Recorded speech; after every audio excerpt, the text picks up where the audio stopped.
Assalamualaikum warahmatullahi wabarakatuh. Perkenalkan, saya Agus Sabarudin dengan NIM D1B0180111. Saya akan menjelaskan aliran-aliran filsafat di dalam pendidikan orang dewasa, yaitu aliran filsafat esensialisme, perennialisme, progresivisme, dan rekonstruksionisme. Yang pertama yaitu aliran progresivisme. Aliran progresivisme mengakui dan berusaha mengembangkan asas progresivisme dalam suatu realita kehidupan, agar manusia bisa survive menghadapi semua tantangan hidup. Dinamakan instrumentalisme karena aliran ini beranggapan bahwa kemampuan intelijensi manusia sebagai alat untuk hidup, untuk kesejahteraan, dan untuk mengembangkan kepribadian manusia. Dinamakan eksperimentalisme karena aliran ini menyadari dan mempraktikkan asas eksperimen untuk menguji kebenaran suatu teori. Dan dinamakan environmentalisme karena aliran ini menganggap lingkungan hidup itu mempengaruhi pembinaan kepribadian. Adapun tokoh-tokoh aliran progresivisme ini antara lain adalah William James, John Dewey, Hans Vaihinger, Ferdinand Schiller, dan George Santayana. Aliran progresivisme telah memberikan sumbangan yang besar di dunia pendidikan saat ini. Aliran ini telah meletakkan dasar-dasar kemerdekaan dan kebebasan kepada anak didik. Anak didik diberikan kebaikan baik secara fisik maupun cara berpikir, guna mengembangkan bakat dan kemampuan yang terpendam dalam dirinya tanpa terhambat oleh rintangan yang dibuat oleh orang lain. Oleh karena itu, filsafat progresivisme tidak menyetujui pendidikan yang otoriter. John Dewey memandang bahwa pendidikan sebagai proses dan sosialisasi. Maksudnya, sebagai proses pertumbuhan, anak didik dapat mengambil kejadian-kejadian dari pengalaman lingkungan sekitarnya. Maka dari itu, dinding pemisah antara sekolah dan masyarakat perlu dihapuskan, sebab belajar yang baik tidak cukup di sekolah saja. Dengan demikian, sekolah yang ideal adalah sekolah yang isi pendidikannya berintegrasi dengan lingkungan sekitar, karena sekolah adalah bagian dari masyarakat.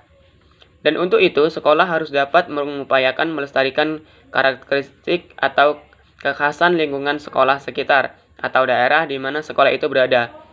Untuk dapat melestarikan usaha ini, sekolah harus menyajikan program pendidikan yang dapat memberikan wawasan kepada anak didik tentang apa yang menjadi karakteristik atau khusus daerah itu.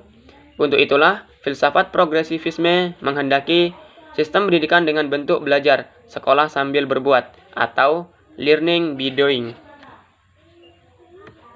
Dengan kata lain, akal dan kecerdasan anak dididik harus dikembangkan dengan baik. Perlu diketahui pula bahwa sekolah tidak hanya berfungsi sebagai pemindahan pengetahuan, melainkan juga berfungsi sebagai pemindahan nilai-nilai, sehingga anak menjadi terampil dan berintelektual baik secara fisik maupun psikis. Untuk itulah sekat antara sekolah dengan masyarakat harus dihilangkan. Selanjutnya yaitu aliran esensialisme. Aliran esensialisme merupakan aliran pendidikan yang didasarkan pada nilai-nilai kebudayaan yang telah ada sejak awal peradaban umat manusia. Esensialisme muncul pada zaman Renaissance dengan ciri-ciri yang berbeda dengan progresivisme. Dasar pijakan aliran ini lebih fleksibel dan terbuka untuk perubahan, toleran, dan tidak ada keterkaitan dengan doktrin tertentu. Esensialisme memandang bahwa pendidikan harus berpijak pada nilai-nilai yang memiliki kejelasan dan tahan lama, yang memberikan kestabilan dan nilai-nilai terpilih yang mempunyai tata yang jelas. Idealisme sebagai filsafat hidup memulai tinjauannya mengenai pribadi individu dengan menitik beratkan pada aku. Menurut idealisme, pada tahap permulaan, seorang belajar memahami akunya sendiri, kemudian keluar untuk memahami dunia objektif. Dari mikrokosmos menuju ke makrokosmos, menurut Immanuel Kant, segala pengetahuan yang dicapai manusia melalui indera memerlukan unsur a priori yang tidak didahului oleh pengalaman lebih dahulu. Bila orang berhadapan dengan benda-benda, bukan berarti semua itu sudah mempunyai bentuk ruang dan ikatan waktu. Bentuk ruang dan waktu sudah ada pada budi manusia sebelum ada pengalaman atau pengamatan.